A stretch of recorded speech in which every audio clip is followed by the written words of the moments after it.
This is Export Like a Boss, the podcast for those on the front lines of international business and trade. Succeed in business on a global scale. The planet is your market.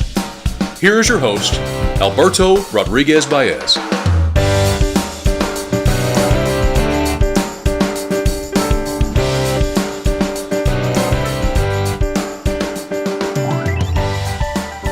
Hello and welcome to a new edition of Export Like a Boss. Today we will be talking about a company that is tremendously successful at exporting a tangible yet invisible product. This company exports to 40 plus countries and its products are proudly made in the United States. Today's show is about XPEL Technologies, a company with headquarters in San Antonio, Texas, and I am going to talk with Luke Rood, International Accounts Manager. XPEL is a leading supplier of automotive paint, headlamp, and window protection films. You can see the company's products on their website, xpel.com, xpel.com. Before we start the interview, let me remind you to subscribe on iTunes. You can contact us on Twitter. Our handle is @ExportLikeABoss. Use the hashtag ExportLikeABoss or The Planet is Your Market.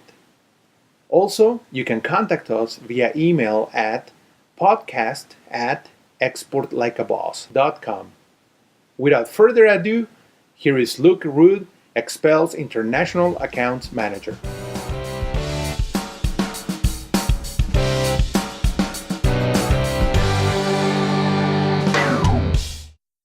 Luke, thank you very much for taking time for this interview. How are you doing? I'm doing well. Thank you, Alberto. Luke, can you please tell us how and when did XPEL start in the United States? Sure. XPEL's beginnings date back to early 1997. Early on, we were involved in designing hood and fender patterns for paint protection film. We would use those patterns to cut kits and then ship them off to the customer.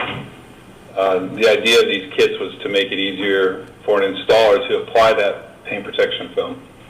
As the business developed, we eventually created an internet-based software so customers could cut their own kits. And this program was called DAP, or Design Access Program. And that was the beginning of XPEL. Can you describe the XPEL product? What does it look like? What exactly is a paint film protection product? It's a clear film, and it's probably, a lot of times it's known as it's commonly referred to as the on iPhones or tablets, where you use that film laid on top of the screen to protect the screen. Ours is similar. It's polyurethane. And it's a clear film, so you actually install it on the vehicle and you shouldn't be able to see it. That's very interesting, because when you sell something for a car in the automotive industry, usually you want to show it off, whether it's a paint design or some other device that you can show off in your car. But in this case, your product is invisible. Exactly. The ultimate question: how do you market and advertise for a product that's invisible? So, what's the answer to that? We're still trying to figure that out. If I knew that, it would be a different conversation. Very good. So, how long have you been in charge of the international sales for XPEL? I've been with XPEL for just about 3.5 years. And was international sales the professional path that you always aim for? No. I did not aim for international sales. I didn't even think about it. It was something that was a need they had, and I had some experience in it, and so I took on the task. So what are some of the resources, or what are some of the tools that you have used and that have helped you as an international sales professional? I wanted to find out what kind of information was out there and to assist, and picked up the phone and actually called it at the International Trade Center, the export.gov, U.S. Commercial Services, all those resources have been incredibly valuable and are kind of the foundation and the base of how I started. Great, and we will make sure to include those links in our website in the episode's notes. So, Luke, was there an inspiration behind the creation of XPEL products? Was there an aha moment behind the development of these products? Yes, there are a couple of aha moments, and I think I mentioned the first one was the software. Once we understood that it would make it more convenient for an installer who is using film to be able to cut patterns specific to each vehicle at their convenience, at their own shop. By developing the internet-based program where you were able to do that at your shop and cut your own software, that would probably be the first aha moment, because then we were able to reach significantly more installers in a shorter amount of time. But I will say the second aha moment occurred in 2011. One of the challenges with this film is it does protect your paint, but when it is scratched, you still see the scratch. In 2011, we created Ultimate Film, which has self-healing properties. So, minor scratches would actually disappear over time, thus creating, the illusion or the image of a still new vehicle, if you will. But the second thing that it did was it was very resistant to discoloring. So the film, historically has had issues when it becomes dirty and so forth, it turns yellow, which is never a good look for a clean car. Ultimate Film showed high resistance to discoloration and thus, kind of took off. So those would be our two aha moments. This film, where is it applied? Is it applied only in the front of the car, only on the sides? Well, initially it started off with just the front part of the hood and the bumper. As time has gone by and its popularity has increased, we're seeing more and more of the full car pattern, where from any part of the vehicle that's painted has film on it. Although at this time, I'd still say our most popular is a full front, where you're covering your full hood, mirrors, the full bumper, and so forth. I've been a couple of times to your facilities, and the cars that you protect are amazing. Can you tell us some of the brands of cars that you see on a regular basis? We do see a lot of Lamborghinis, a lot of Ferraris, Aston Martin. I mean, we see the higher end market quite a bit. The interesting thing is over the last year and a half to 2 years, the popularity is filtered into the Hondas, the Toyotas, the Chevys. So yeah, it is fun to see those, the supercars, if you will. It is fun to see those cars come in. However, we're happy from a business standpoint that it's definitely penetrating, a market you and I can afford. Definitely, because it's not good news when you have a scratch in your car, regardless of what kind of car that you have, and having this protection gives great peace of mind to any car owner. So, where can people buy the XPEL products? It is recommended through an installer, somebody trained and experienced in the installation of the film. It is a challenge. It is a challenging task, so I wouldn't recommend it for someone who has no experience in it.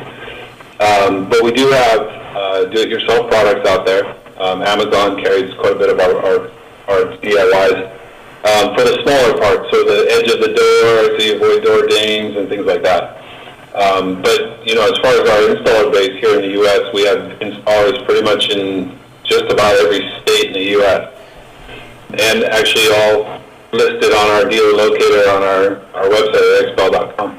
XPEL.com? Yes. XPEL.com, correct? Exactly. Very well. Now let's switch to the international arena, and Sure.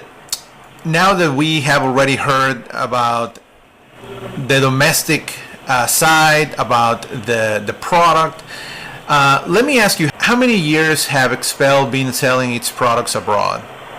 Our initial customer base was located in Canada. Road conditions in certain parts of Canada can be extreme, and so there was a lot of interest in our software initially, so 2007, 2008, and it just continued to grow. So abroad, being Canada, yes, and we've been selling internationally from the beginning. Very well. So you mentioned that the first country XPEL exported to was Canada. Is that correct?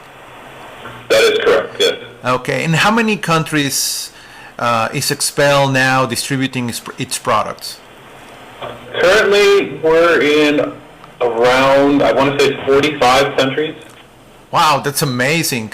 Yeah. How many of those countries have you visited?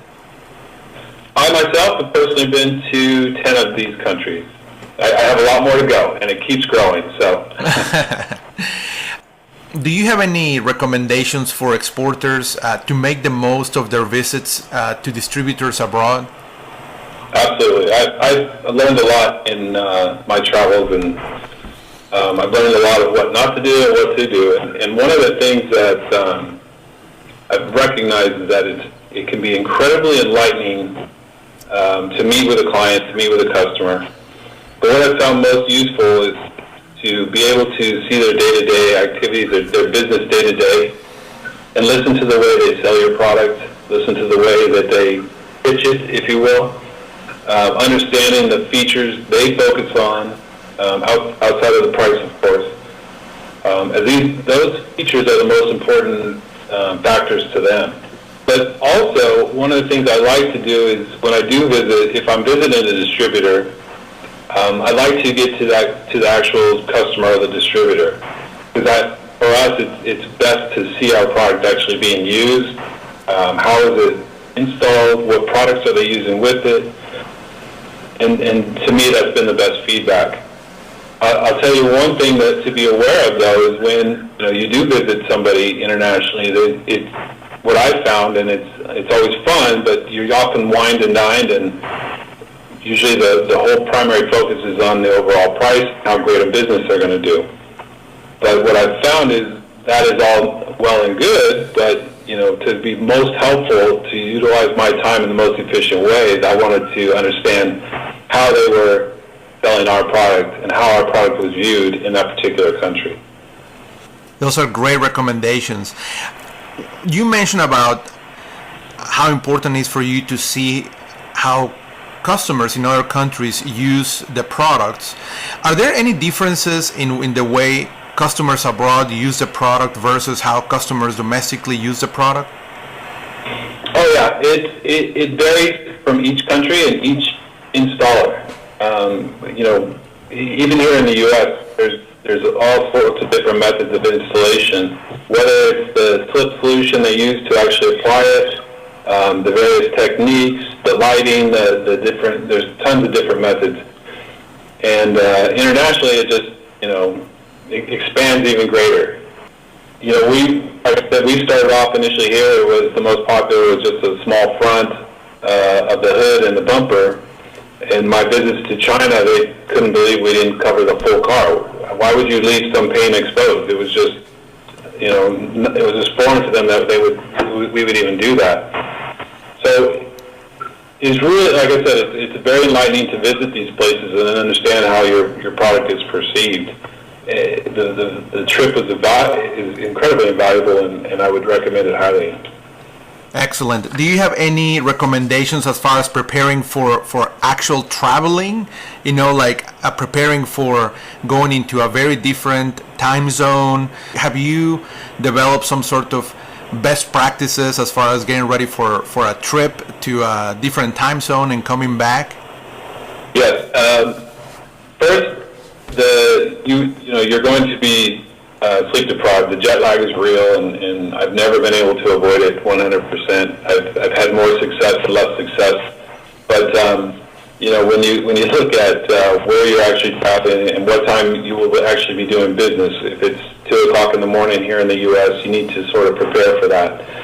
because your mind doesn't always function as well, at those odd times. So yeah, you would definitely want to prepare for that if you're in a different, the different time zones, and understanding when you're going to be actually conducting business and so forth. If you need to sleep on the plane, sleep on the plane. If you don't. I try to stay awake that first day. I give myself a day before I do anything to try and just stay awake as much as I can, as long as I can, suffer through that first day, and then try and get on their schedule as best as I can. I want to go back to a little bit about your experience as an international sales professional. Mm-hmm. What were some of the challenges that you found when you started working with XPEL as far as exporting, as far as doing international sales and being new in the international sales arena? Well, it's unlike my experience domestically is, you can pick up the phone, you can speak to somebody direct, you can take a credit card payment, you can have them send you a check, you can, stick the product out there and someone will ship it direct to them, no problem. Internationally, it's not exactly like that. You're going to deal with, the payment question, how will payment be made? You'll deal with the shipping question, how's the product going to get there, and what documents will you need to clear customs and so forth. But all of that aside, and to me that has been the most challenging thing, because there's so many different ways to do it, and each country's a little different and so forth. But what I found to be the most successful at is understanding your customer, that oftentimes I'll have to use Google Translate or some other means of translating what they're saying. And so you have to have the patience to get through a conversation that normally would take you, 10 minutes. It may take you a couple days. So the sales process is definitely different. And when you have those specific challenges as far as language, have you had to hire translators or people that help you with simultaneous translation? Have you used anything like that? Yes, absolutely. We have used translators when they do visit. We actually have employed somebody from your office. Larry is my local Chinese expert. He is from Guangzhou, China. And it is invaluable information. Just the translation process is challenging enough. So if you can have some assistance, you definitely want to be prepared for that. And would you recommend people to look into the local universities or local international trade centers? Yes, definitely. And there's translation services, which is a good sort of temporary fix, but like you said, the universities and it doesn't take much, a little research here and there, and you hopefully will be able to find somebody. It's amazing how many people here in San Antonio alone, let alone other places, how many people in San Antonio are not from the U.S. Do you find any specific challenges regarding exporting products in the automotive industry? There are, and we can go through country by country, but for the most part, automotive specific is taxed somehow, some way. It's taxed a little higher than other stuff for some reason, maybe because of the popularity of it.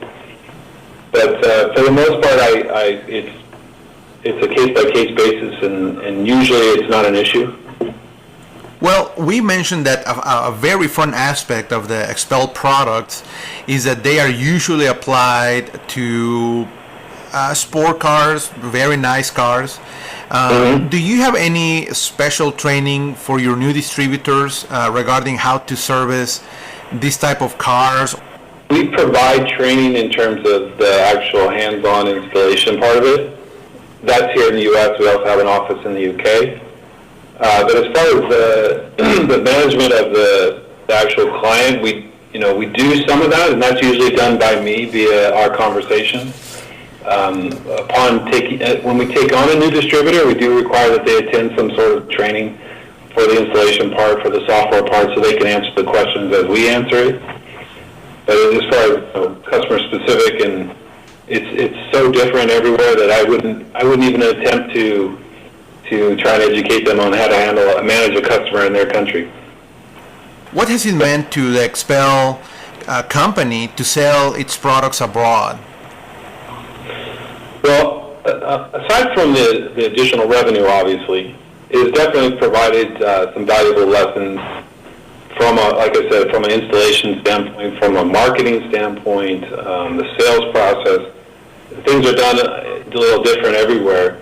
So one of the things that we try to do is utilize that information to see how it applied to our U.S. sales to try and make us stronger. We can definitely learn from these different tactics globally, and not everything we do here in the U.S. is perfect, and so we've been able to modify that and adjust with each country and learn from it. Have you had any issues with gray markets, meaning that have you found that some people abroad are selling your products even though they are not authorized distributors? Definitely. Yes, gray market is a challenge that as your brand grows in popularity, your gray market will grow just along with it. And it's definitely one that we're constantly trying to police and monitor, but it is challenging. It's tough to sit in an office in the United States and understand what's going on in different parts of the world. And one of the things that we've really done that's helped us is rely on our distributors to help manage and battle this. Their feedback is invaluable in terms of what they're seeing in their market, and if they can, narrow down what the product is and who's selling it and so forth, we can help to at least reduce the gray market. I don't think we'll ever eliminate it. How do you deal with people that are distributing your products and are not distributors? Do you approach them? Do you let your distributors approach them? How does that work? Again, depending on the market, but typically what we'll do is try and find the source of where they're getting the product. Somehow, some way it's leaving our warehouse and showing up in their hands. And the nice thing about our product is there's a way to track it back from, if we are able to at least see the box, see the source. So usually what we try and do is eliminate that, or at least have the conversation with whoever's providing that product to them.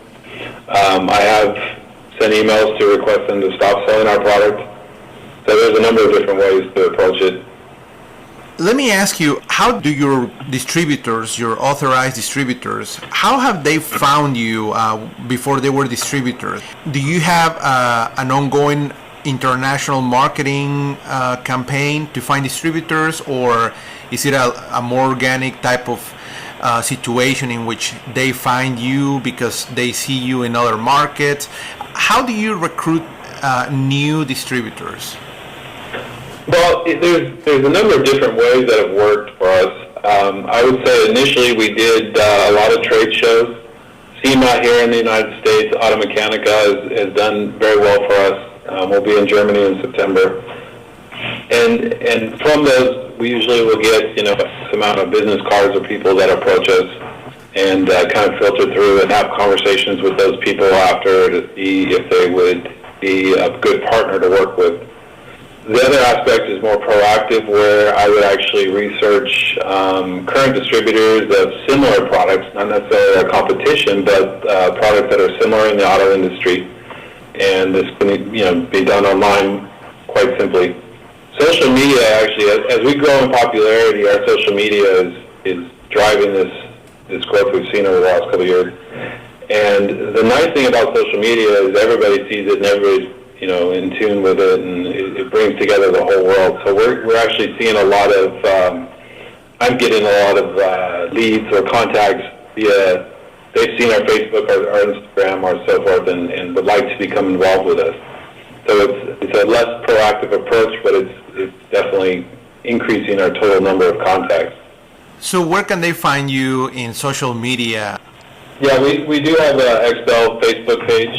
We have several, actually. We have XPEL US, XPEL Europe, XPEL Middle East, XPEL Mexico. We are on Instagram. We do have a Twitter handle. So there's a number of different resources. We try and utilize as much as we can. It's one of the greatest tools we've seen in history to broadcast your company and your voice and your opinion. And we will make sure to include those XPEL social media channels in our website in the notes for the episode. You mentioned that you have had great success at trade shows. What are some of the recommendations that you can provide to companies that are preparing to go to an international trade show?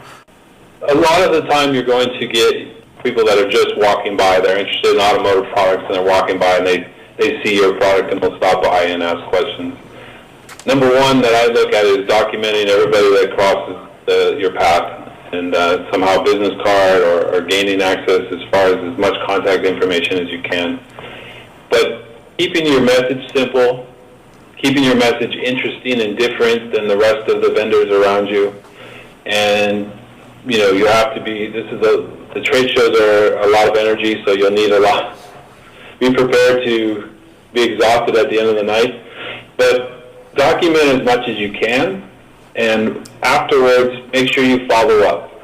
It's such a simple thing to say, but oftentimes I look back at some of our SEMA shows, and I don't necessarily know that we followed up with everybody that we spoke to. And that, to me, is the biggest thing, is because you're out there gathering names and contacts. You need to follow up. You need to make sure that they're aware that you still want to carry on the conversation. And how often or how long do you wait before following up, or how soon do you follow up with somebody that you meet for the first time at a trade show?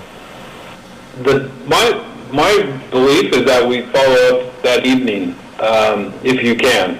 If you need to wait till you get back to your office, whatever, then obviously that's something that you would need to do. But the contact was there, the conversation was had, if you shook hands, but you need to make sure you strike with irons hot and contact and back as soon as possible. Now, going back to the distributors that you're working with, how do you help them to be successful? Do you provide them marketing collateral? Do you provide them suggestions as far as the marketing? Do they come up with their own marketing? Do you provide ongoing support? How does that work, or how do you help your clients to succeed and grow? We do provide marketing material. However, if we have marketing material in English, it doesn't always translate, and not everybody speaks English, so we've been trying to be flexible on, trying to translate and create documents and marketing material for these different countries and cultures. So for that part of it, yes, I do say provide it, be flexible, be willing to spend some more money to, create something that's appropriate for their market. But, the question you asked as far as how do you help them to be successful, one of the factors that I always harp on is that we have to have regular communication. It's not here's your product and good luck type of situation. They're in an environment, in a world that doesn't have access to all of our resources here. They can't pick up the phone as easy and contact our customer support if they have a problem. If they send me an email, I need to respond right away. But what I try to do is schedule a time, weekly to have a 10-minute conversation with them, whether it's at 9 o'clock at night our time or 6 in the morning their time. We try and find a common ground. This has provided the information necessary for our distributors to operate and sell in the most efficient manner. I look at them as an extension of our business rather than a buyer of our products. So they need to use the same terminology we use. They need to be aware of new products. They need to be able to respond to their customers' needs as quickly as we can. It's also that this level of communication also keeps me aware of the current activities and challenges in their market, such as the gray market, as you said, what the competition is doing. If you boil it down, I think the biggest factor in our success has been just that regular and consistent communication. Be available. Excellent. And this communication happens via phone call, via email, via Skype. What are some of the channels that you use to communicate with your distributors? We do use the phone. We do use Skype. We use WeChat for my Chinese customers. We use WhatsApp is another really good one. And the nice thing is you can text somebody in another country if they're on WhatsApp and respond right away and handle a situation that instead of taking days to do, it takes you minutes. And this sort of service, definitely helps to provide that level of confidence for them to be able to handle their customers. I do show up at the office at 8:30 in the morning, and I usually leave around 5:30. My phone is on and always available, and I try and respond even if it's 12 o'clock at night. I try and at least send a reply back, and by doing that, I hope that I eliminate any issues that come up, and I can help solve problems before they become bigger problems. All right. Can you share a situation that made you think, oh boy, we are not in Kansas anymore? A funny situation or something that made you realize that doing business abroad or with foreign companies is a little bit different than doing the business just domestically? I probably have 1,000 of them that I somehow have run across, and I should have documented so I could remember them. But I'll tell you the one that I was mentioning, translating brochures and marketing material. So I use several resources to translate our brochures into French. I'll back up here into French Canadian. And we own our XPEL Canada office. We have a lot of French speakers there. So they translated our brochures for us, and we printed them, and one of them ended up in the hands of one of our customers in France. And that customer looked at the brochure and responded to me and said, "Give me a call." And we spoke, and he said, "I don't know what this says. I have no idea what this means." I said, "What do you mean? It's in French." He said, "No, this is not French." "Oh, it's French Canadian." I see. Okay, so there's a difference between French Canadian and French. And he said, "Yes." So it's like there's a difference between the Queen's English and the U.S. English. It's totally different. So there's so many different ways that things are going to pop up that you didn't even think of. And while it seems common sense now that I realize it, at the time it seemed very logical of what I was doing.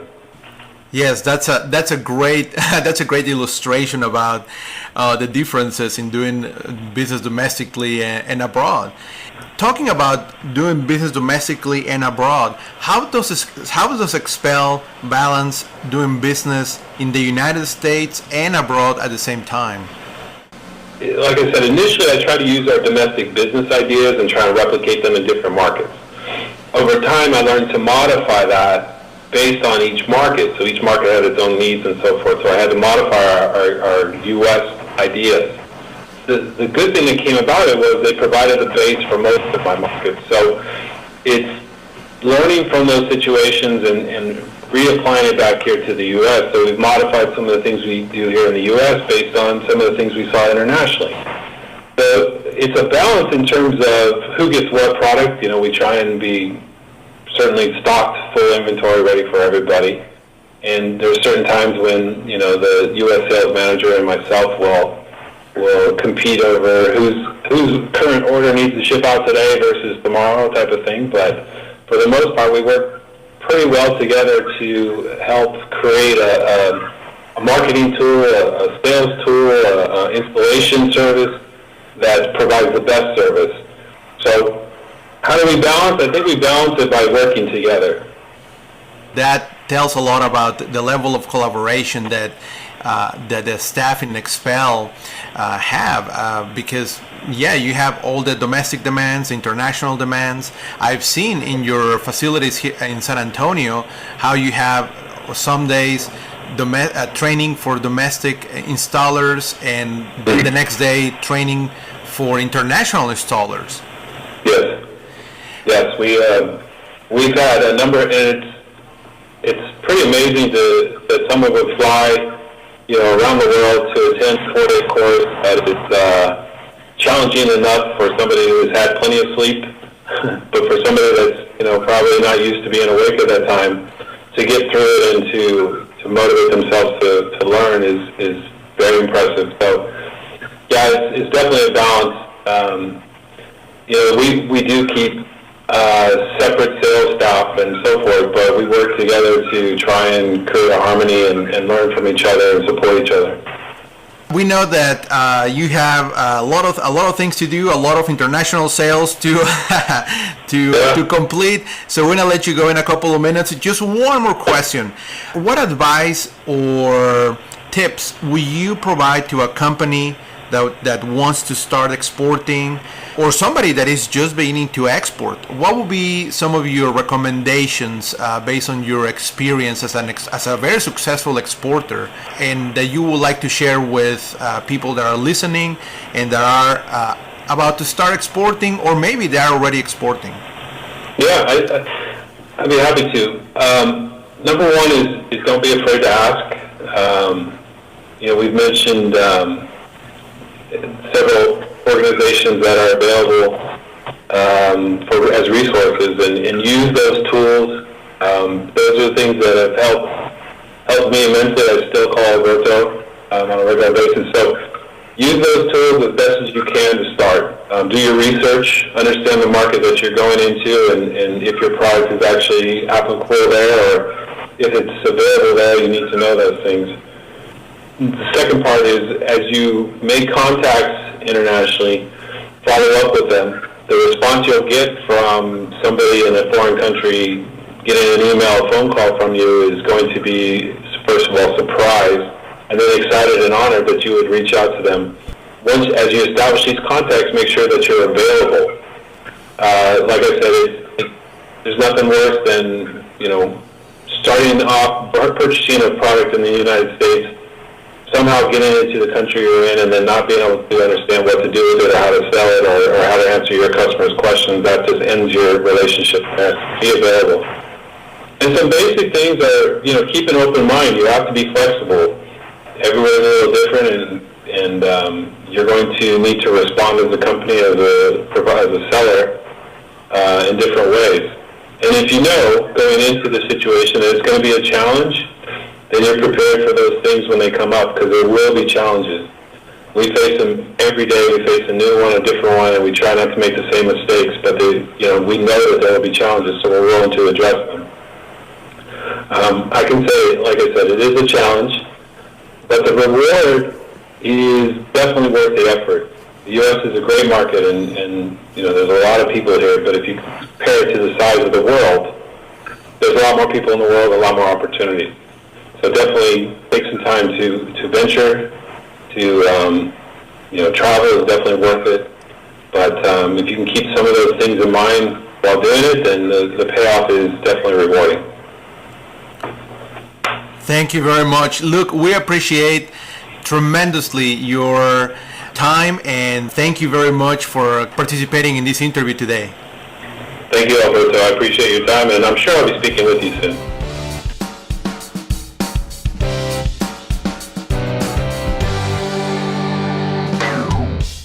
We want to thank Luke Rood for this interview. Make sure to stop by XPEL's website and check out their products.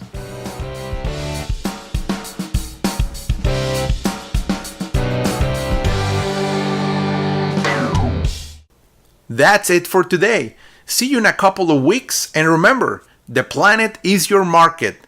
Export like a boss.